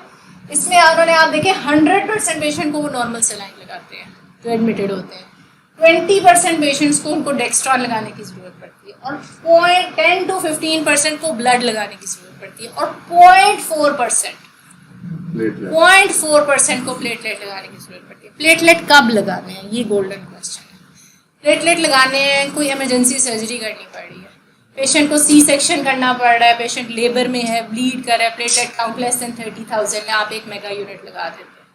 आपने पेशेंट एक्यूट किडनी शटडाउन में चला गया, आपने पेशेंट का डायलिसिस करना है, आपने उसकी वेन को सेंट्रल वेन डब्ल्यूमेन कैथेटर डालना है, आप उसको प्लेटलेट लगा देते हैं।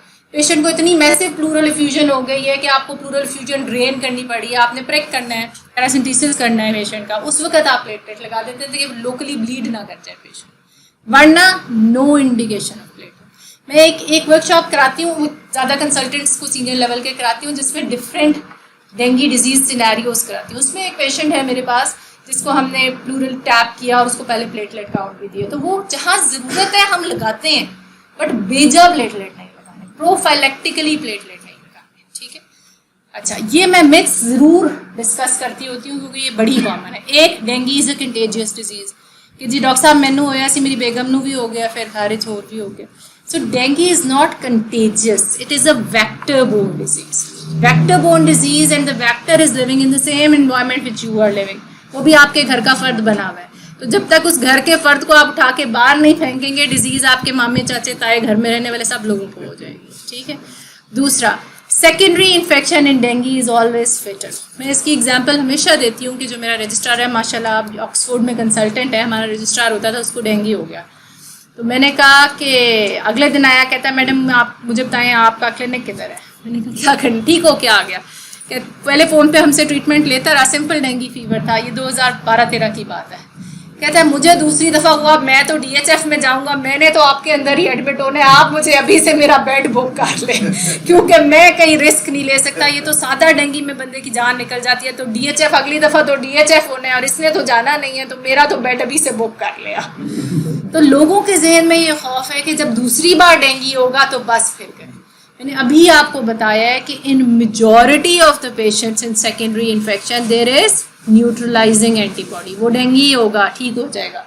इन small set of minority of patients DHF होगा, लेकिन ऑब्वियसली प्राइमरी के मुकाबले में सेकेंडरी इन्फेक्शन में DHF होने के चांसेस बहुत ज़्यादा होते हैं। दूसरी, unjustified use of fluid and blood products. हमारी तमाम कौम और माजरत के साथ कुछ डॉक्टर्स को बहुत शौक होता है ड्रिप लगाने का, मरीज की भी तसल्ली नहीं होती, कुछ डॉक्टर्स की भी तसल्ली नहीं होती जब तक 2-3 टीके 2-3 ड्रिपें नहीं दे देते। डिस्करेज कीजिए IV fluids and lot of fluids in dinghy patients. Unjustified किसी पेशेंट को फ्लूइड और ब्लड और प्लेटलेट ना लगाएं। मुंह से खाने पीने की हिदायतें, अगर उल्टी है, मतली है, अनएबल टू टेक है, सिर्फ तब ड्रिप लगाएं, वो भी कैलकुलेटेड फ्लूइड लगाएं। एक दिन में 2 लीटर से ज़्यादा फ्लूइड ना लगाएं, ठीक है। मिथ्स एंड ऑल्टरनेटिव मेडिकेशन, ये हमने ऑलरेडी डिस्कस कर लिया है। पपीते के पाया के पत्ते, लेमन जूस, एप्पल जूस, अनार का जूस, इसके अलावा एक वो रिंग भी मिलता है जिससे आप पहन लें तो मच्छर नहीं काटता। तमाम जहरीले सांप, बिच्छू, मच्छर के कांटे के इलाज के कतरे भी अवेलेबल हैं। और ये पपाया लीफ के कैप्सूल एक अच्छी भली कंपनी ने, न्यूट्रास्यूटिकल बड़ी कंपनी ने लॉन्च भी किए हुए हैं और वो बहुत ज़्यादा एडवोकेट करते हैं कि जी ये ले। सो इनका कोई फ़ायदा नहीं है। मुझे किसी ने भी थोड़े दिन पहले कि आपके नाम से उन्होंने कोट भी किया कि बड़ी स्टडीज़ हुई हुई हैं इसके ऊपर और हमने डॉक्सोमिया से वेट कराए हैं और ये। मैंने कहा जी मेरे पास तो वो आए थे, मैंने तो उन्हें भगा दिया था कि ऐसी कोई चीज़ हम नहीं एक्सक्राइब करने वाले आपकी, ठीक है। वो जो आपने 2 स्टडीज का रेफरेंस दिया होगा ना, उसको मेटा एनालिसिस। अच्छा, ये है जी प्रिवेंशन कम्स फर्स्ट।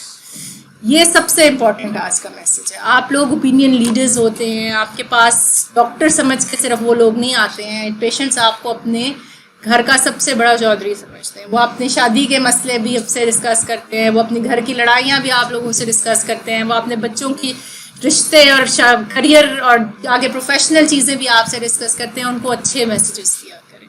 हम सब का ये फ़र्ज़ है, being a good Pakistani, being a national opinion leader for the society, कि हम हेल्थ एजुकेशन, हेल्थ प्रमोशन के ऊपर ज़रूर 1 मिनट निकाल के उनसे बात करें। कोई एक छोटी सी अच्छी बात हमारी बताई हुई बहुत असर रखती है उन पर। वो जो हम साये से और सहेली से और व्हाट्सएप के कोई मैसेज से पढ़ के नतीजे अखज़ करते हैं, उनको रिफ्यूट करने की कोशिश किया करें। सो प्रिवेंशन कम्स फर्स्ट। अपने बच्चों को आजकल के मौसम में खेलने कूदने की बजाय पढ़ने लिखने की तरफ ज़रूर ध्यान दें, लेकिन उनको फुल आस्तीन के कपड़े और शॉर्ट्स की बजाय फुल पैंट्स पहना के। तो मैं हमेशा चूज़ कराती होती हूँ कौन से बच्चे अच्छे लग रहे हैं। तो सब लोग कहते हैं स्कूल जाते हुए बच्चे अच्छे लग रहे हैं, तो मैं हमेशा कहती हूँ मुझे तो बंटे खेलते ही अच्छे लग रहे हैं। इसलिए क्योंकि बंटे खेलते बच्चों ने कम से कम पूरे कपड़े तो पहने हुए हैं, उनको मच्छर काटने के चांसेस कम। यूनिफॉर्म करती हैं, स्कूल्स ने चेंज कर दी है, लेकिन आप घरों में भी बच्चे शाम को क्रिकेट खेलते हैं, आजकल बाहर निकलते हैं, वैसे ही बैठ बैठ के अंदर तंग हैं, कोविड की वजह से बाहर फिरना चाहते हैं, मौसम भी थोड़ा बेहतर हुआ है। तो वॉक करने लोग आपके पेशेंट्स को आप वॉक का बताते हैं तो उनको बताएं कि मॉस्किटो रिपेलेंट्स लगा के जाएं। डॉन और डस्क वो टाइम होता है when mosquito is the most active, जब वो बाइट के लिए ढूंढ रहा होता है, अपने शिकार ढूंढ रही होती है। घरों पे जालियाँ जिनकी टूटी हुई हैं, जालियाँ लगवाने का मशवरा दें। अगर बाहर सोते हैं छत पे, बहुत लोग सहन में छत पे सोते हैं, मच्छरदानियों का इस्तेमाल करें, मॉस्किटो रिपेलेंट्स का इस्तेमाल करें। घर में ब्रीडिंग साइट्स को एलिमिनेट करें। घर में अगर पुराने टायर कूड़ कबाड़ रखा हुआ है उसको क्लियर आउट कर दें। पानी के जहाँ स्टोरेज है उसको ढाँप के रखें, बाल्टियों को उल्टा रखें, परिंदों के पीने के पानी को हटा दें, गुलदान का पानी हर दूसरे रोज़ चेंज कर लें। और ये जो इलेक्ट्रॉनिक गैजेट्स हमारी हेल्प के लिए हैं, इनका इस्तेमाल कीजिए। बहुत लोग सवाल करते हैं अबाउट द डेंगू वैक्सीन। मैंने अभी हेल्थ सर्विसेज एकेडमी में आई थिंक पाकिस्तान की शायद पहली टॉक थी जी, which was about the dengue vaccine. So the good news is in the pipeline but it is still not there. So the phase 3 trials में 2 vaccine हैं इस वक्त, जो कि इस साल उम्मीद है कि लॉन्च हो जाएंगी डेंगू की। Let's hope how they work, because एक डेंगू की वैक्सीन अभी तक लाइसेंस्ड है, which is by Sanofi Pasteur with the name of Dengvaxia, but उसके साथ बहुत ज़्यादा लवाजमात हैं और हम उसको अभी अप्रूव नहीं किया हुआ हमने। अलबत्ता WHO ने उसको कुछ कंट्रीज़ के लिए अप्रूव किया है जहाँ बहुत हाई प्रेवलेंट डेंगू है, लेकिन हमारे पास तो कोई 0 प्रेवलेंस का डेटा भी नहीं। तो हमने फ़िलहाल इन्हीं चीज़ों पे चलना है कि community engagement, public awareness, because at last हमें पता है कि capacity building of doctors, nurses and community at large will help us in managing this disease. इसके लिए अवेयरनेस मटीरियल जनरल पब्लिक को भी दीजिए, एक्टिविटीज़ में भी लोगों को इन्वॉल्व करें, इंटरेस्टिंग वे में बच्चों को इन्वॉल्व करें और डॉक्टर्स की ट्रेनिंग के लिए सेशंस करें। जो चीज़ें आप लोग पढ़ के गए हैं अपने कुलीग्स से शेयर करें। आज ग्रुप थोड़ा सा छोटा है, यूजुअली ज़्यादा लोग होते हैं आपके, तो जो लोग नहीं हैं उनको भी ये मैसेज दें। अच्छी बात है। सो टेक होम मैसेज मेरा ये है कि जो हम हर चीज़ डाल देते हैं ना कि हुकूमत ने कुछ नहीं किया और हुकूमत की नाकामी है और उन्होंने स्प्रे नहीं कराया और उन्होंने सफाई नहीं कराई और कूड़ों के ढेर लगे हुए हैं और हमने कुछ नहीं करना। सो Government cannot get into every single place of the country. This is our house. हमने उसके घर की सफाई सुथराई का इंतजाम नहीं करना तो किसी ने बाहर से आके क्या करना. So this is our life and the dengue is our own fight. हम सब ने मिलजुल के इसको लड़ना है. So बाइट को फाइट करने के लिए आप सबको एक टीम बन के निकलना पड़ेगा, जिसमें मैं हमेशा मशवरा देती हूँ कि घर में बच्चों को इस एक्टिविटी पे लगा दें कि बच्चे जहाँ पूरे घर का चक्कर लगा के आओ, जहाँ जहाँ पानी जमा है मुझे आके बताना है, उसकी लिस्ट बनाएं, उन जगहों को सैटरडे और संडे को क्लियर आउट किया करें जब आपके पास टाइम होता है. Let's all join hands together because together we all can make a difference and this is all the team work is about. These are the counters that we have established in hospitals. This is one roof solution for dengue patient management. जिसमें हम patients को वहीं पे enter भी कर लेते हैं system में, उनका CBC का टेस्ट भी हो जाता है, उनकी इन्फॉर्मेशन ब्रोशर अगर चाहिए डिस्चार्ज पे वो भी मिल जाता है, और अगर उसको एडमिट करना है तो उसका एडमिशन फॉर्म भी बन जाता है. These are some of the guidelines. पहली गाइडलाइंस 2012 में प्रोफेसर फैसल मसूद ने लिखी थी. I joined him in 2012 December. Then from there onwards I had the privilege of working with him and under his guidance. Second guidelines उनकी death के बाद हमने publish की, though it was written during his life. 2019 August he died and we released them later in December 2019. 2020 में हमने international dengue conference की, which was very well attended by experts from 8 different countries and they really appreciated our all work which is done by dengue expert advisory group. और हम अब dengue in pregnancy guidelines के ऊपर काम कर रहे हैं, which will be out this year inshallah. And these are all the teachers who have helped me, taught me throughout the world and I owe all my knowledge. इसमें से जिस presentation में जितनी गलतियाँ जितनी कोताहियाँ हैं वो मेरी वजह से है, जितना कुछ मैं आपको बता सकी हूँ पढ़ा सकी हूँ वो इन तमाम असातिज़ा की वजह से. Thank you very much. You can get in touch with us. ये वो तमाम फेसबुक पे, यूट्यूब पे हमारे लेक्चर्स अवेलेबल होते हैं. हमारी वेबसाइट के ऊपर सारे लेक्चर्स डाउनलोडेबल फॉर्म में हैं. तमाम फॉर्म्स, तमाम गाइडलाइंस, तमाम डॉक्यूमेंट्स, तमाम डिफरेंट कॉन्फ्रेंसेस की पिक्चर्स, different research की जो publications थी, they are all available on the website. We are present on Twitter, we are present on Instagram, we are present on Facebook. Please like the page of Dengue Expert Advisory Group. If you have any suggestions, any questions, any queries, we are there to help you. Thank you very much. Thank you, sir. Thank you very much doctor Somia. जब भी सुना है बहुत मज़ा आया, आज भी बहुत मज़ा आया कि हमने सारी चीज़ों को आपने एक एक चीज़ को अलग अलग करके हमें बताया और बड़ा एंजॉय किया हमने कि कैसे करना. और ये फिर हमें समझ आया कि हमें हर सूरत ट्रीटमेंट जब ये क्रिटिकल फेज़ है तो हमें ज़रूर इसके प्रॉपर कंसल्टेंट को रजू करना चाहिए. और फिर वो हमें बड़ी इंपॉर्टेंट चीज़ है कि पूरी कहानी हमने सुनी, पूरी कहानी से पहले इब्तदाइया आपके हाथ में है, उसको पकड़ें, प्रिवेंशन कराएं और अपने अपने घरों में प्रिवेंशन करें. ये बहुत इंपॉर्टेंट. एक चीज़ जो बड़ी इंपॉर्टेंट बताना चाह रहा हूँ यहाँ पे, मुझे खुशी हुई आज वो पिछला बता गया कि भाई सेकेंडरी 1996 से चल रहा है ये. तो आपको पता है कि सबसे पहले यहाँ लाहौर में डेंगू को किसने फेस किया, किसने? तो वो आपके भाई ने, आपकी एसोसिएशन ने. कि 2006 या 7 की बात है जब 7 की बात है, 2007 या 6 की बात है, जब पहली दफा कराची में डेंगू से बंदे मरे. तो तब हमने सबसे पहले डेंगू की एक बहुत बड़ी, हमने अपने सारे लाहौर के डॉक्टर्स को बुलाया 8A में, वहाँ पे बुला के ताहिर अली जवेद थे मिनिस्टर हेल्थ, उनको साथ बुलाया. और मेरे क्लास फेलो थे इन्फेक्शियस डिजीज हॉस्पिटल के डॉक्टर, पता नहीं क्या नाम था, उनको मैंने कहा कि यार इंटरनेट से ट्राई करो, इसको तैयार करें. तो हमें सच्ची बात है किसी को डेंगू की स्पेलिंग नहीं आता थी उस वक्त, DNGUE किसी को नहीं आता था. और लोग मुख्तलिफ को नामों से पढ़ते थे, डेंगू को कुछ बनाता था, कुछ बनाता था. तो सबसे पहले हमने 400-500 डॉक्टर्स लाहौर के बनाए और हमने पूरी अवेयरनेस डेंगू की पहली दफ़ा तब हुई. और पूरे, और मुझे ताहिर अली जवेद ने उसके बाद फ़ोन किया कि मैं आपकी एसोसिएशन के साथ मिलकर काम करना चाहता हूँ. तो अल्हम्दुलिल्लाह हमने जब भी कोई ऐसा मौका आया तो हमने बहुत अच्छे डॉक्टर सामिया जैसे कंसल्टेंट्स को हमने बुला के तो अपने सब दोस्तों को इल्म की वो शमा जलाई है, जिससे आप आज आपने फैज़याब हुए हैं कि कितना खूबसूरत पढ़ाया, एक एक तफसील पे, एक एक चीज़ पे इन्होंने पढ़ाया. Thank you so much.